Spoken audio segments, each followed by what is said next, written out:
Post-war Old Dutch cleanser, famous for chasing dirt, presents Nick Carter, famous for chasing crime.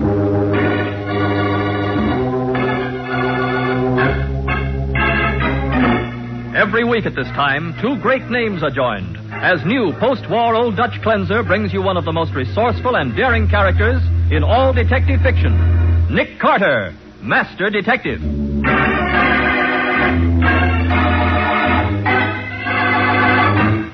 Look, Matty, you have a description of the killer, don't you? Yes, Scubby, and what a description. An average-sized man wearing a dark overcoat. Why, I can pick up a dozen suspects on every corner with that description. That's going to be tough, all right, Matty. Yeah. You don't know where the murdered man went last night? Don't know whom he was with? Don't even know where he was killed? Aren't there any clues at all, Nick? Just one, Scubby. And you're looking right at it. Yeah, a fine clue that is. A dead body with a knife in its back. And now, the case of the henpecked husband. Today's adventure starring Lon Clark as Nick Carter. Brought to you by new post-war Old Dutch cleanser. Professor Harold Thompson has never been inside a gambling house in all his 53 years. His wife wouldn't allow it.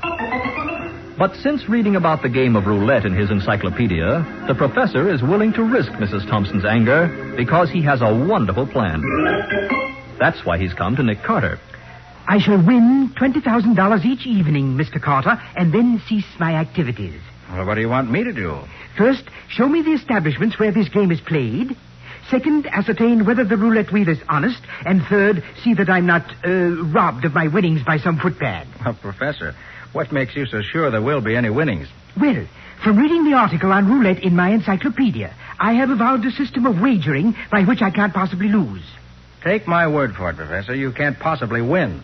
Not over any period of time. Oh, but you don't know my system. Here, let me have a piece of paper. Believe me, Professor Thompson, no system will beat a roulette wheel. Ah, but it's quite simple to the mathematical mind. Now, here we have... Oh, my fountain pen is dry. Excuse me. Nick Carter speaking. Sergeant Mathison, Nick. Oh, what's on your mind, Matty? How's about having dinner with me tonight? My wife's visiting her mother, and I hate eating alone. Why, sure, Matty. Good idea. Patsy's going down to Cuba for a few days, so I'd probably be eating alone anyway. All right, then suppose you pick me up at my office about 7, huh? Will do. See you then. Okay. So long. I filled my pen from your inkwell, Mr. Carter. I hope you don't mind. Oh, no, of course not. Now, I have withdrawn $2,500 from my savings account, and I'm ready to begin operations. Do you want to help me or not? I do not. All I want to do is to keep you from throwing your money away. I'm sorry, Mr. Carter. In that case, I shall proceed without you. Good day.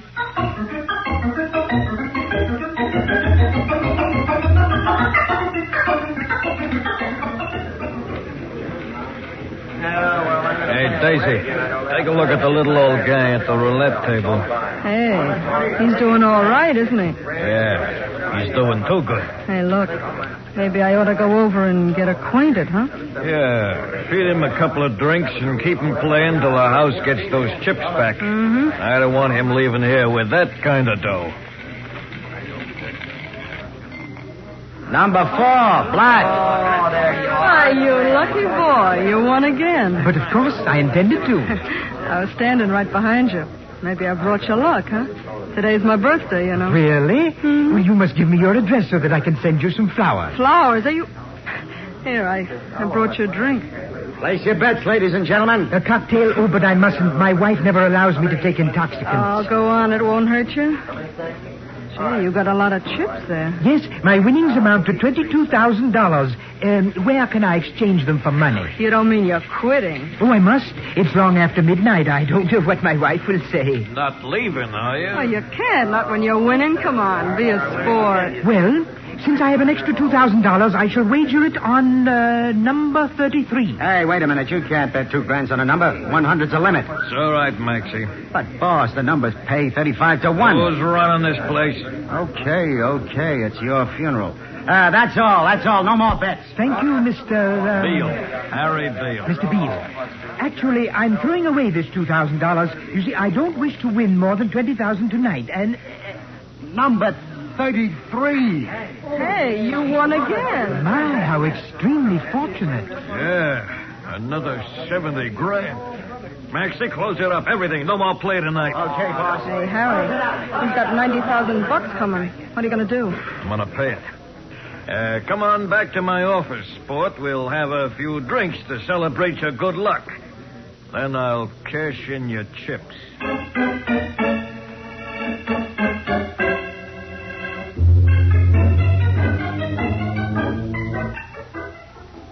Imagine me winning all this money. Imagine. Oh, my. Come on, Palsy. You'll be all right when you get in the car. Oh, he's all right now, Maxie. Oh, but I should have been home long ago. Hey, maybe you'd like to stop for another drink before you go home, huh, Prof?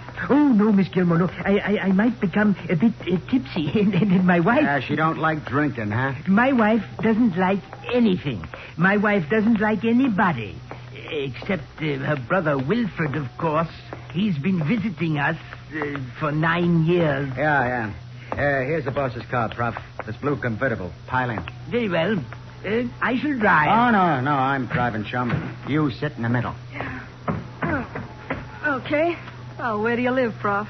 Far away. In the suburbs.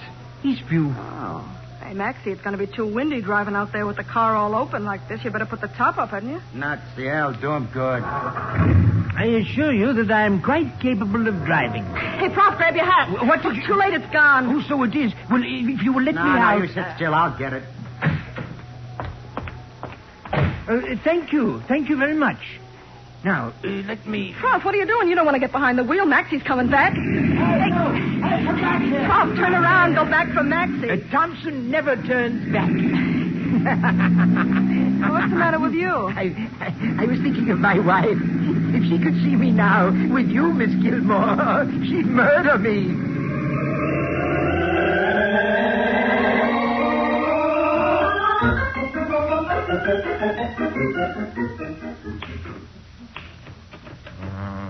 Doggone it. Sure missed Patsy. She's away. I only... Hiya, Nick. How's things? Why, hello, Scubby. Long time, no see. Been pretty busy, Nick, but the newspaper's hitting a new low just now. What? You mean there's no story worthy of the attention of a hotshot reporter like Scubby Wilson? Not a thing. That's why I dropped in to see if you had any hot tips. No, not a thing, Scubby. Hey, where's Patsy? Oh, taking a little vacation in Cuba. And do I miss her? Yeah, I can imagine. Do you want me to type that for you? No, thanks. It's just about finished now. But, excuse me. Nick Carter speaking. Morning, Nick. Matty. Oh, hi, Matty. You remember the little guy who wanted to play roulette? The one you told me about at dinner last night? Professor Thompson? Yeah. Yeah, what about him? Well, I'm on my way out to his house in Eastview. I thought you'd like to come along. What's happened? The prof was found in a ditch north of the city about 8 o'clock this morning, Nick. Stabbed in the back.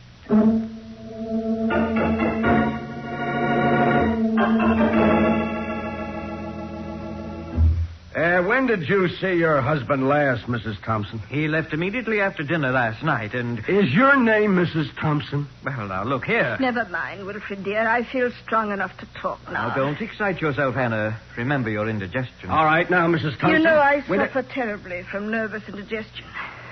Last night, when Harold wasn't home by midnight, I was so furious. So worried, Hannah. Yes, so worried. That poor brother Wilfred had to get out of bed and phone the doctor. Mrs. Thompson, do you know where your husband went last night? I do not. Some den of iniquity, no doubt. What makes you say that? No respectable place would keep a man out after midnight. You're right, Hannah. When the doctor left at 1:30, I told Brother to lock the front door and bolt it. Well, the medical examiner says Professor Thompson was killed at least an hour later than that. And we found him clear on the other side of town. Did you say he'd been robbed? That's right. His pockets were turned inside out. If his pockets were empty, Matty, how did you identify the body so quickly? His initials were in his hatband, Scubby, and the inside pocket of his overcoat had been overlooked. His notebook and a letter were there. I can't imagine why anyone would want to rob Harold. I never allowed him to carry more than $5 in cash. According to what he told Nick, Mrs. Thompson, he had just drawn $2,500 from the bank. 20? He wouldn't dare. Now, Hannah, don't excite yourself. And only last week he objected when I spent $50 to get Brother a new suit. Well, my dear, you know Harold never liked me. Can't Wilfred buy his own clothes? Wilfred is temporarily out of employment. Mr. Carter, Did my husband mention why he drew that money out of the bank? I think he intended to play roulette with it, Mrs. Thompson. That's what he was doing, gambling, throwing his money away and then getting himself killed. There's always the insurance, Hannah. Huh? Why, Wilfred, of course. $10,000. And in a case like this, we'll be able to collect double indemnity, too. Isn't that right, Mr. Carter? You'll have to settle that with the insurance company. $20,000. Well, brother dear, I guess everything is all right after all.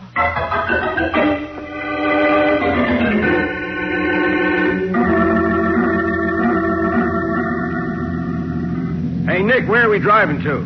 An address I found in the professor's notebook, apartment 9B, 176 Van Arnhem Street. But he had a couple of dozen addresses in that book. Why pick this one? Who lives there? I don't know, Matty. There wasn't any name. But the address was written in blue ink. What? And everything else in the notebook was in black ink. You think the blue ink means something, Nick? I do, Scubby. See, the professor filled his fountain pen in my office late yesterday afternoon with blue ink. Which makes you think he wrote down this address after he met you, huh? It's the way I figure it. And it may be someone who was with him last night. Well, 176 should be in this block. Yeah, this building on the right's the only one that looks like an apartment house. Yeah. Now, I can't see the number, but there's a guy walking over here that ought to be able to tell us. Hey, you fellas sure made good time. Is this 176? Yeah, you're the police, ain't you? I am, but Well, come on, and I'll take you up. Up where? We're looking for apartment 9B. Sure, I know. I'm the one that sent for you. What? You sent for the police? Yeah, I'm the superintendent of the apartment house. It was me that found the body. What body? Daisy Gilmore's, of course. Like I said over the phone, she'd been murdered.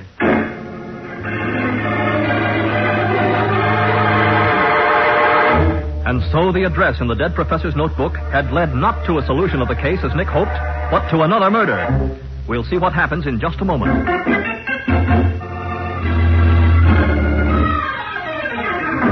Now, back to the case of the henpecked husband. Today's adventure with Nick Carter, brought to you by new post-war Old Dutch cleanser.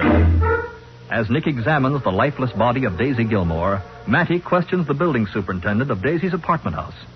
That's just the way she was when I found her about 15 minutes ago. I seen right away she was dead, so I called the cops. Yeah? And what business did you have in this apartment? Well, I come in to clean up like I always do on Saturday afternoons. I get $5 for it. Uh-huh. How long do you think she's been dead, Nick? At least 8 or 10 hours, Matty. She was stabbed, wasn't she? Just like the professor. Yeah. Judging from the wound, I'd say it could have been the same knife. Yeah, then I'll bet he was killed here, too. It was inside someplace. Well, what makes you think that, Matty? Oh, I forgot you and Nick didn't see the body of the professor. No. Well, the knife didn't go through his overcoat. What? They put that on him after he was dead. Hey, could Miss Gilmore have been killed at 4:30 this morning? Might have been done that long ago. Why? Well, I seen a guy coming down the stairs from this floor about 4:30. Or maybe it was closer to 5. You say he was coming down the stairs? Yeah, I thought it was funny he didn't take the elevator, and I bet that's why. I bet he just killed her and he didn't want anybody to see him. Would you recognize the man if you saw him again? Oh, sure. He was about my size and he wore a dark overcoat. That's a swell description. Well, Look, you, what were you doing prowling around at 4:30 in the a.m.? Mr. Wagner on the floor below this couldn't find his key when he come home, see, so I had to get up and let him in. Look, do you know whether Miss Gilmore was acquainted with a Professor Thompson? No, but they might be able to tell you at the 60 Club where she worked. The what? The 60 Club? Hey, Nick, that's a gambling joint. Sure it is. It's Harry Beale's place. And the professor was going to play roulette last night. Sounds like a definite lead, Matty. Look, Nick, I don't want to leave here until the medical examiner and the fingerprint boys come. Maybe you'd like to go over and talk to Beale, huh? I certainly would, and right now. Come on, Scubby.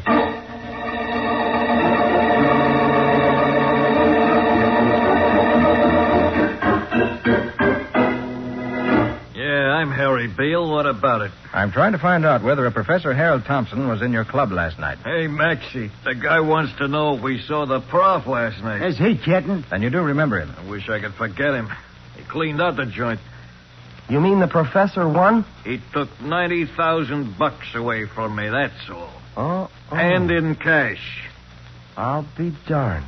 That roulette system of his worked. Look, mister, there ain't any roulette system that works. The prof won in spite of his system. Yeah, that's what I get for running an honest wheel. Never again, believe me. And you say the professor had $90,000 in cash when he left here? Yeah, my cash. Not only that, he took my car and my girl. Daisy Gilmore? That's her. Oh, so maybe you were jealous, huh? Of the prof? Don't make me laugh. Look, if Daisy would have held the prof's hand even, he'd have fainted. How'd he happen to take your car, Harry? I told Maxie here to drive him home to be sure he got there safe. Yeah, especially since he was slightly plastered. And Daisy was going along, so I this thought jerk lets him get away from him. What time did all this happen? About 2 a.m. What's the idea of all the questions? Wasn't long after that the professor was robbed and murdered. You mean somebody knocked him off? Yes, somebody who knew he had that money. You knew about it, Beale. And so did you, Maxie. Hey, what are you picking on us for? What about Daisy? She was with him. We weren't. Both of you knew that, too. Maybe you expected her to get the money away from him. Maybe that's why one of you was waiting at her apartment when she got home. Waiting with a knife. Huh? What did you say? You mean Daisy got her, too? She's dead? She sure is. And you two got a lot of explaining to do. Now, look, you can't pin anything on me. I was still there at the club at 4:30. I got a dozen witnesses. What makes you so sure Daisy wasn't killed after 4:30?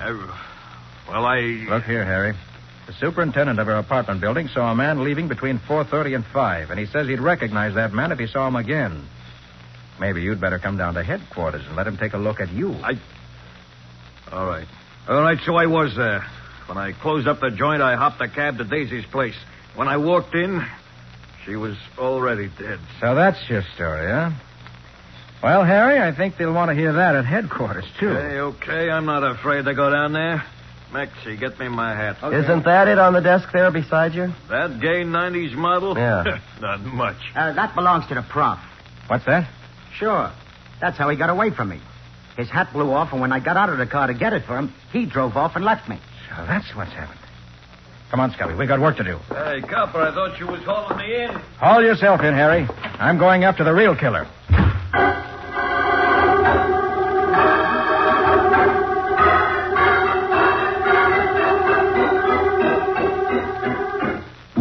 Mrs. Thompson, did your husband own a car? Yes, but I didn't let him drive it. I always felt much safer with Brother Wilfred at the wheel. Where's the car now? Wilfred took it down to the Holloway garage to have the oil changed. Oh, he did, huh? Yes. I thought a drive might clear my head after that drug the doctor gave me. You've had the doctor again today? No. He gave me something awfully strong last night. He said, I'm going to give you enough of this so that we can both get some sleep. He doesn't like being called out at night. Just one more question, Mrs. Thompson. How many hats did the professor have? He had 2. Why? Where are they now? Well, he was wearing one of them when he was killed. The other's on the hall tree right... No, it isn't. It's gone. He must have lost it. That beautiful $3 hat of all the careless... Never mind about that now. How do I get to the Holloway garage? It's down the street about 6 blocks. You going to see my brother? Not only going to see your brother, Mrs. Thompson, I'm going to ask him some very pointed questions.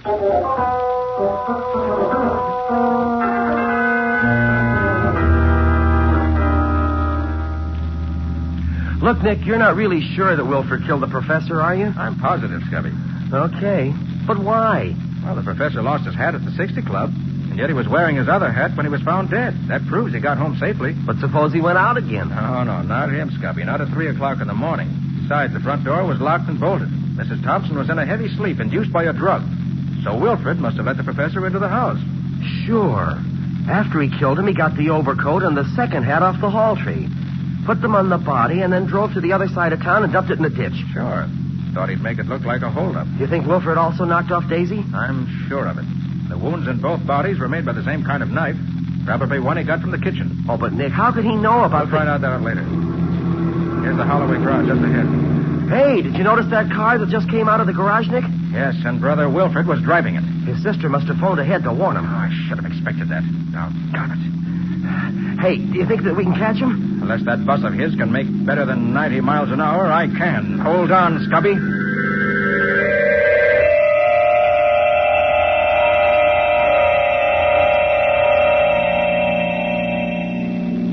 We're gaining on him. Yeah, it won't be long now. Oh, brother. Hey, you weren't kidding when you said hold on. Can't you even slow down on the curbs? Not if I want to catch this guy. Well, take it easy. We're almost up to him now. Look, Scubby, I'm going to pull up alongside of him. If you want me to yell at him to pull over? No, it won't do any good. He knows what we want. Sure, but I'll have to force him over to the side of the road. Well, he's not slowing up any. And I'll crowd him some more. Hey, Nick, look out! He's cutting into us. For the love of Pete, Nick, watch it!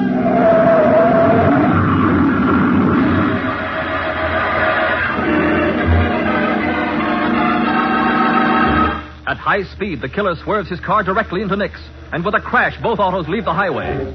We'll see what happens in just a moment.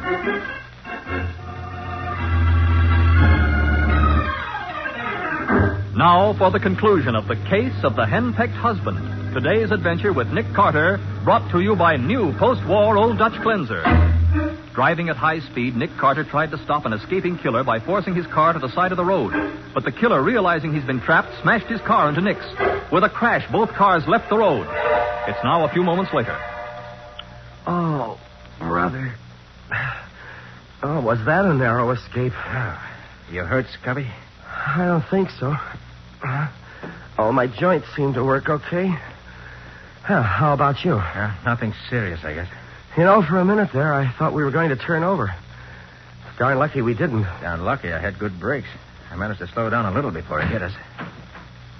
Now, come on. Holy cow. Look at Brother Wilford's car. There's our wreck for you. The way he's wrapped around that tree, it's a wonder if he's not dead. Try opening the door, Scubby. Okay. No soap. It's jammed, but good. In that case, we'll have to bust a window and haul him out that way. Look out, I'm going to heave this rock. Let her go. Well, listen to that. Brother Wilford's still alive, I'm glad to say. All right, give me a hand, Scubby, and we'll get him out. Yeah, sure thing, Nick. My head. Oh, skip it, Wilford. Save your strength. I'm dying. Yeah, and Mattie's just dying for a little conversation with you. Come on, let's go down to headquarters.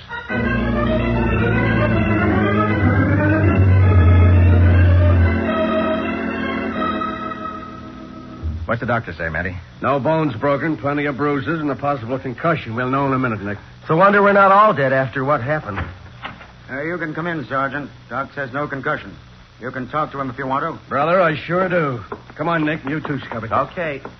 I'd like to know what in heaven's name was the idea of chasing me and wrecking my car. Now, if you think you... Look, Wilford, instead of asking questions, suppose you answer some. Well, I tell you... When the professor came home last night and told you that he'd won $90,000, you killed him, didn't you? Sergeant, that's ridiculous. No, it isn't, Wilford. You unbolted the door and let the professor in when he came home last night. I've told Then you... you killed him with a knife you got from the kitchen. That's not true. Then you put the professor's hat and coat on the dead body and took it out in the suburbs and dumped it in a ditch. Now, where'd you hide the money? Carter, you can't prove a word of that. Well, but we can, Wilford. You can't even prove Harold came home after being at that gambling den. No? When the professor was found, he was wearing a hat that he had left on the hall rack and the hall rack of his home when he went out for the evening. Well, nevertheless, You didn't know that he left the hat he was wearing at the club, did you? He left his hat at the... He did. And with Mrs. Thompson asleep under the influence of the opiate, you were the only one who could have let him in, because the door was bolted. All right. I did kill him. The old tightwad. Come on, Wilford. Where's the money? In a shoebox in my closet. Look, how did you find out about Daisy? I saw her sitting in the car when I let Harold in. And knowing she could swear that he got home safely, you had to get rid of her. Well, So you asked the prof about her, and he told you everything. He even gave you her address, which he'd written down in his notebook. All right, if you know everything, why ask me? We'd just like you to hear you tell it, that's all. So long for now, brother. We'll have a confession ready for you to sign in a little while. Oh, Nick, do you still have that notebook? The one with the professor's roulette system in it? Sure I do, Scubby. Why? Well, I was just thinking I'd sort of like to copy down the system he figured out to beat the game. Scubby, are you nuts? No. If he could win $90,000 with it, why, I don't see why Scubby, I can't possibly... Scubby. You ought to know better. Whatever the professor won, he won in spite of his system, not because of it. Oh, yeah, sure, Nick. You're right. But I'll bet I can write a swell story on it for the Sunday paper.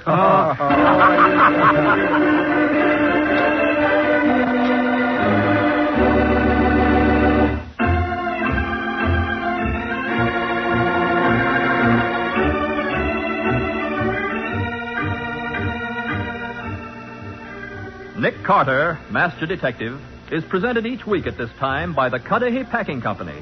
It is produced and directed by Jock McGregor and is copyrighted by Street and Smith Publications, Incorporated. Ed Latimer plays Matty. John Kane is Scubby. Today's script was written by Jim Parsons.